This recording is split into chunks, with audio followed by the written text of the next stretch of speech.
ఎన్టీఆర్ జిల్లా తిరువూరు నియోజకవర్గం గంపలగూడెం మండలంలో పరిషత్ సర్వసభ్య సమావేశం ఎంపీపీ గోగులమూడి శ్రీలక్ష్మి అధ్యక్షతన నిర్వహించారు. ఈ కార్యక్రమంలో ఎమ్మెల్యే కొలికపూడి శ్రీనివాసరావు ముఖ్య అతిథిగా పాల్గొన్నారు.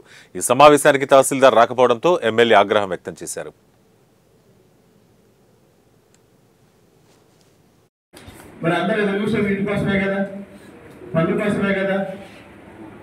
నిధులు లేనప్పుడేమో ఏం చేయలేకపోయాం. ఇప్పుడు 10 రూపాయల నిధులు అందుబాటులో ఉన్నప్పుడు ఏదో చేద్దామని ఎంపీపీ గారు తప్పన పడుతున్నారు, అందరూ తప్పన పడుతున్నారు. మరి ఎంఆర్ఓ గారు ఎందుకు రాలేదు? కొన్ని ఆరాయేడి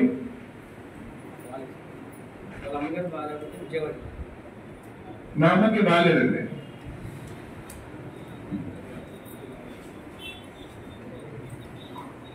ఇప్పుడు కుటుంబంలో సమస్యలు లేని వాళ్ళు ఎవరు ఉండాలంటే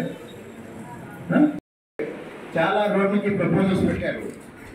మరి అందరూ ఎదురు చూసే ఇంటి కోసమే కదా, పనుల కోసమే కదా. నిధులు లేనప్పుడేమో ఏం చేయలేకపోయాం. ఇప్పుడు 10 రూపాయల నిధులు అందుబాటులో ఉన్నప్పుడు ఏదో చేద్దామని